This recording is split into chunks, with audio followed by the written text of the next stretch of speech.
times of Ahab, king of Israel. Elijah is identified as the first appearance in 1 Kings 17:1.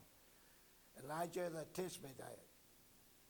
Elijah declared a few words that Yahweh was the true and only rightful God of Israel. Oh, that sounds good. The messenger he was, that even the very time sending a drought which should continue until the prophet himself declared at the end.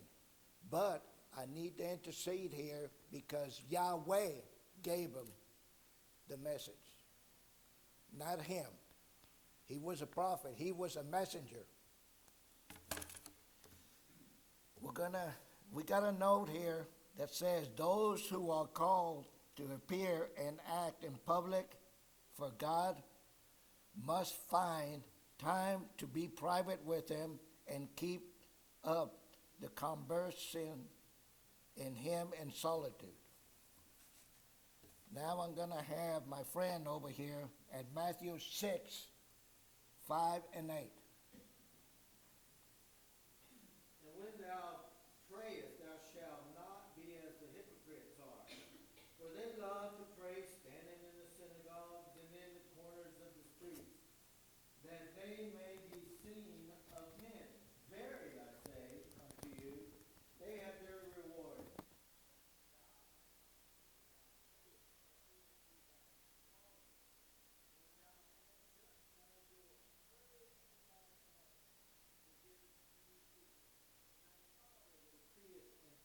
Shall reward thee openly.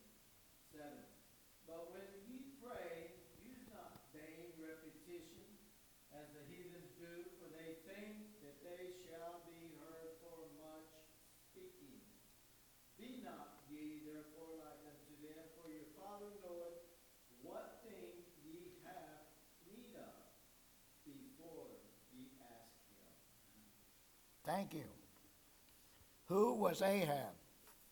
Ahab was a king, and Josephus here says he was married to, taking Jezebel as a wife, became more wicked than all the kings that had been before him.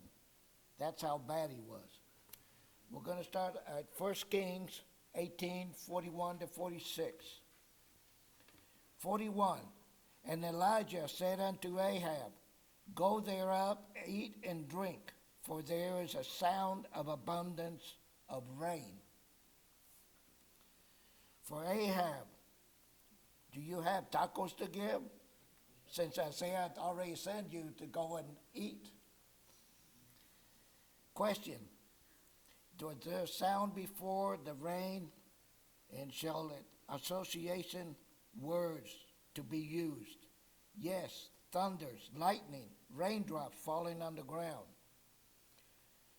Rain in the river of God. Psalm 65:9.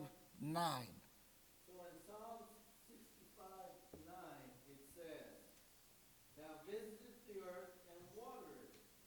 Thou greatly enrichest it with the river of God, which is full of water.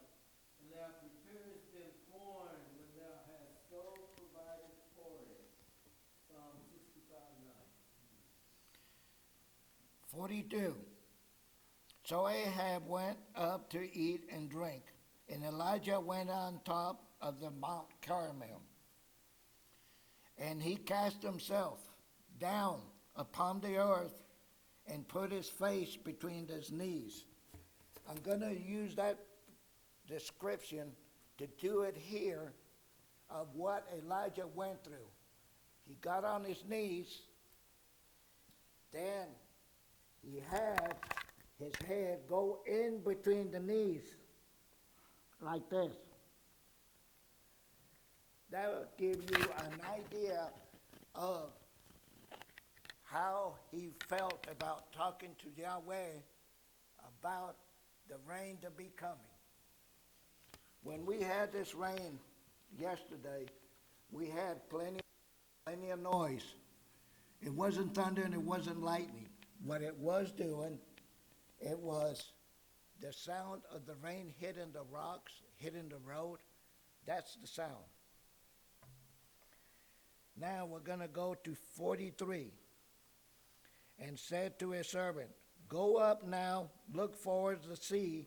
And he went up and looked and said, there's nothing. That he said.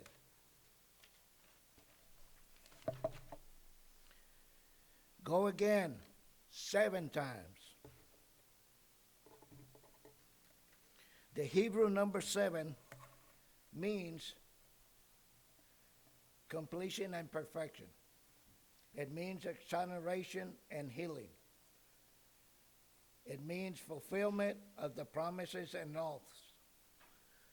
It is on Matthew 15:34 when he gave the 7 loaves and fed the 4,000.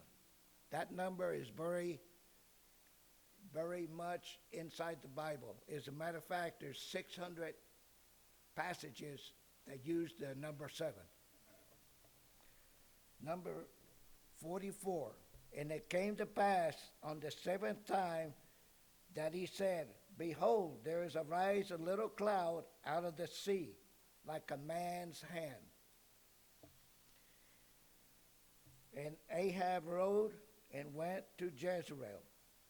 I'm going to go 45 now. It came to pass in the meanwhile that the heaven was black with clouds and wind, and there was great rain.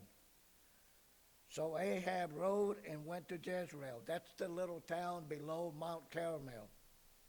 I forgot to bring from my office the map so you can see where Jezreel is and then Mount Carmel. It's only about 5 miles apart.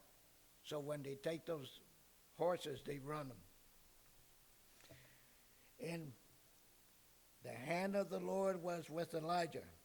And he girded up his loins and ran before Ahab to the entrance of Jezreel, that little town.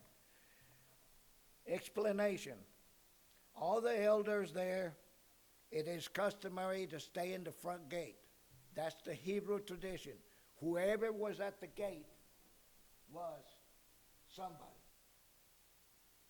Went and asked for permission to do something inside that city, you had to go through them. Nothing was given to chance. They had the authority, and they had the authority to say no and yes to whatever things. I remember one passage that it was Boaz. He went to the front gate, he took his sandals off, and he hit, and he asked for permission for him to take a wife. I don't remember. Who would that be? Ruth. There you go. Thank you. Remind me. So when he did that, he said, is there anybody in relationship with Ruth? Any people and relatives, family, brothers, sisters? And there was none. So Boaz, when he took the shoe, he took his sandals off and gave it to the one that was there and he made a pact, and it was done. This is how they asked to get married. This is how they asked things about this city. I'm looking for someone. You go to that front gate, and that's it. You get your information.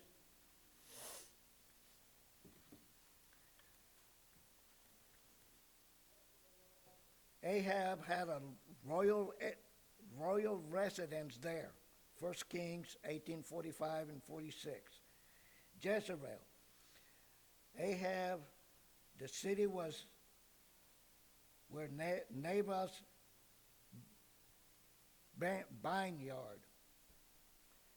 And there Jezebel and the rest of Ahab's household died as prophecy on 2 Kings 9:30 and 10:11. Confirmation from the New Testament. James 5:16 and 18. Number 16, confess your faults one to another, pray one for another, that ye may be healed. The effectual, fervent prayer of a righteous man availeth much. 17, Elias was a man of subject like passions, as we are, and he prayed earnestly that it might not rain, and it rained not on the earth for a space of 3 years and 6 months. That's why I call it the confirmation.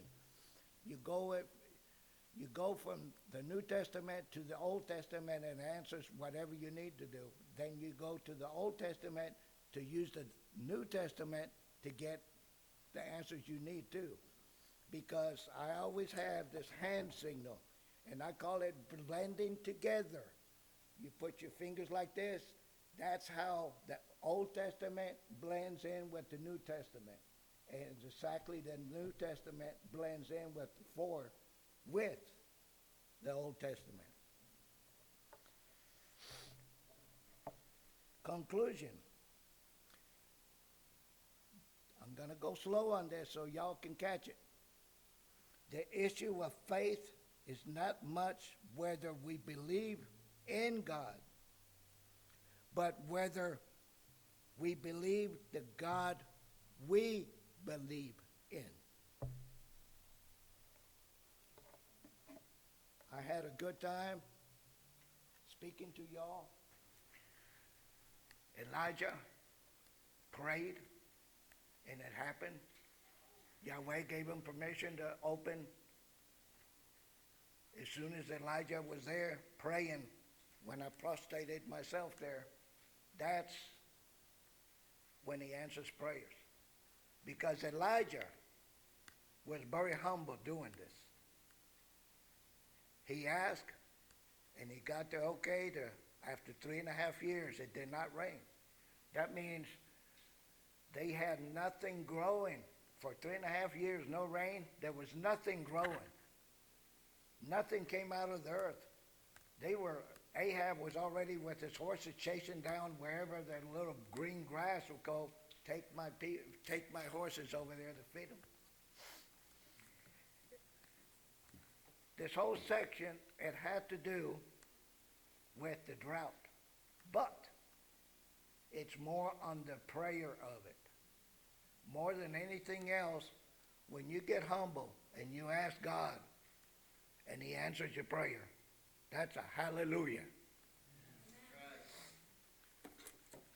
I'm ready to get downstage.